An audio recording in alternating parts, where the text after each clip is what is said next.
break the silence. Dum dum da da da. Dum dum da da da.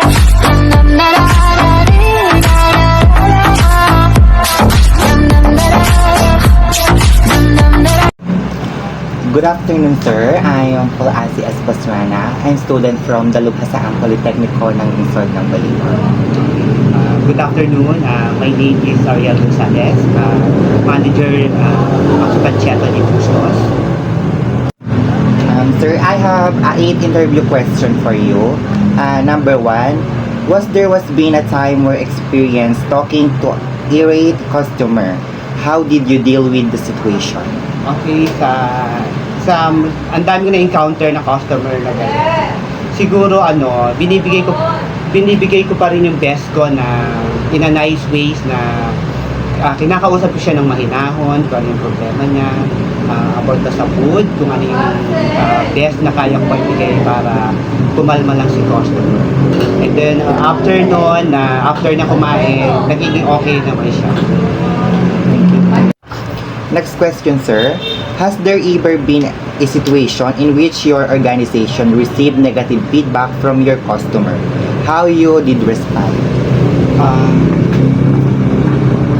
Bilang isang manager, ayun, ginawa ko pa rin yung best ko, yung mga ganung negatibong salita. Then, yun, kinontak ko si customer para humingi ng sorry, humingi ng apologize para matapos na yung ganung issue.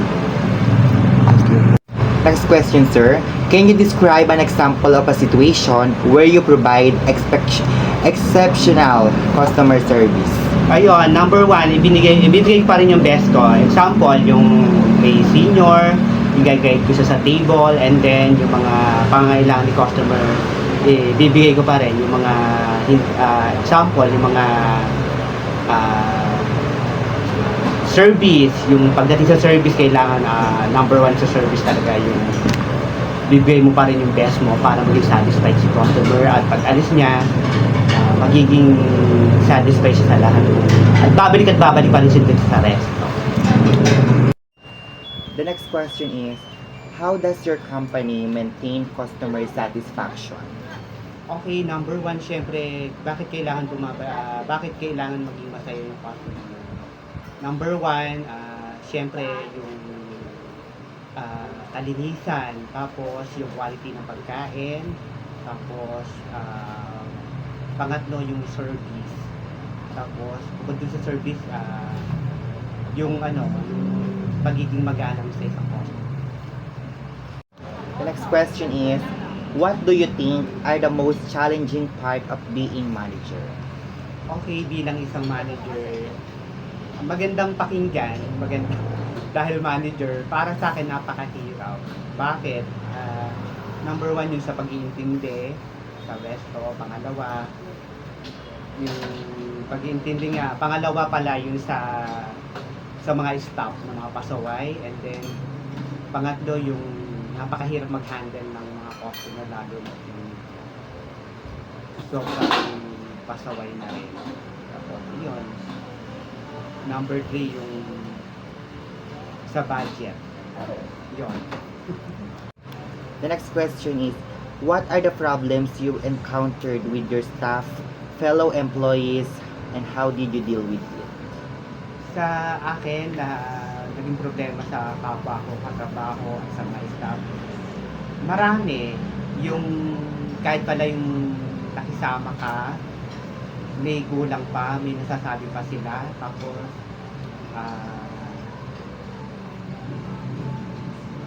kahit pakisamahan mo pa sila, parang sobrang kulang pa. Yun talagang sobrang Next question, do you enjoy working in the food service industry? Why? Ayun. Pagdating sa food industry, kailangan malawak yung isip mo, malawak yung pangunawa mo pagdating sa service. Then after naman ng work, ayun, parang masaya naman kasi natapos na naman yung maghapon, na kahit mahirap, kahit mapagod, nandun yung kasiyahan ng puso. Tapos at the same time, marami kang tip. Last question po, sir. What advice can you give to student like me who are planning to have a career in the food service industry? Okay, para sa mga kagaya ko na naging waiter, naging supervisor, hanggang sa naging manager ngayon, ang maipapayo ko sa mga may balak maging food service o service crew, yon. Number one, pagdating sa service, galingan. Tapos, pangalawa, knowledge product, customer service. Pangatlo, yung welcoming guest.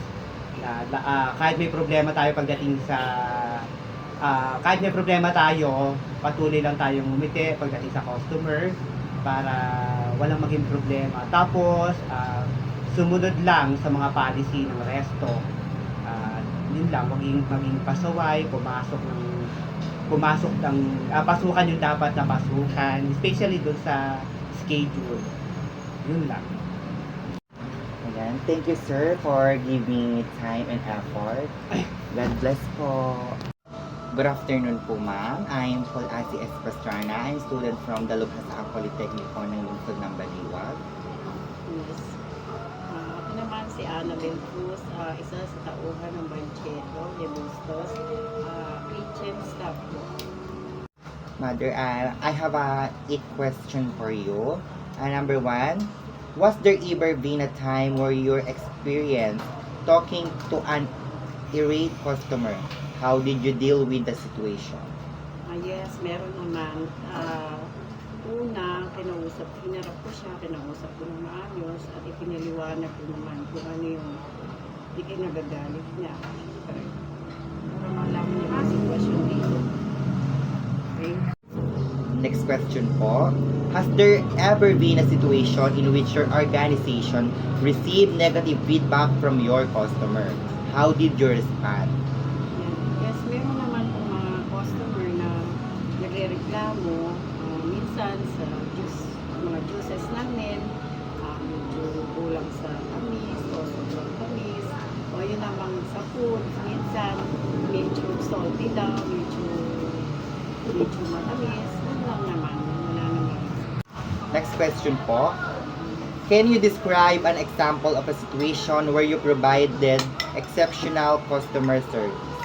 Meron naman po, nung isang araw na nag-CR ako, may inabutan akong mag-ina, yung nanay niya naka-wheelchair, hindi niya kami itayo. So, nandun ako, itinanong ko siya, hindi ako nahiya, itinasok ko siya sa loob ng CR, tinulungan ko siya umupo dahil syempre, hindi kayang mag-isa, hindi kaya binuhay.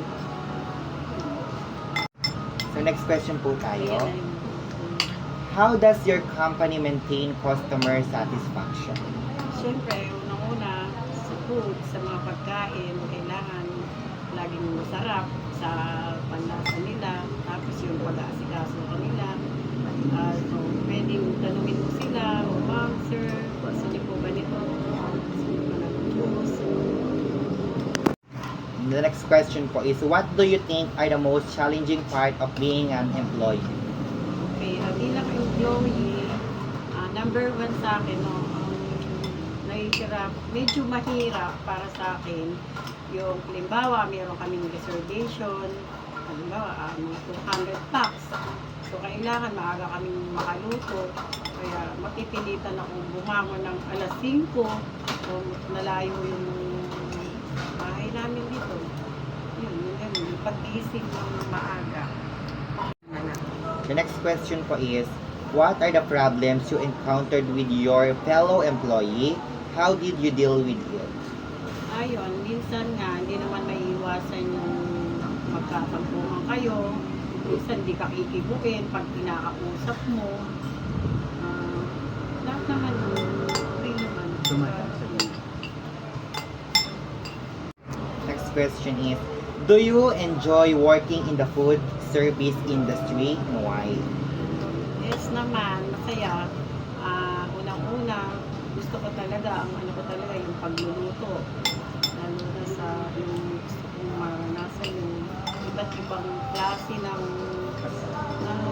luto ng pagkain na matikman ng mga tao na ito pala yung sarap. Sino kaya nagluto? Last question po. What advice can you give to those students like me who are planning to have a career in the food industry? Siguro ang maipapaano ko sa'yo kung gusto mo talaga sa ganitong hanap buhay, number one, syempre sa pagluluto, sa mga pagkain na iaahin mo, dapat siguraduhin malinis. Sa mga customer naman na dumarating, siguro lagi kang naka-smile, good morning ma'am, good morning sir, so yung ganun, para maging okay sa mga customer na pupunta. Yan po. And thank you so much po, ma'am, for giving time and effort. Maraming salamat po. Thank you po.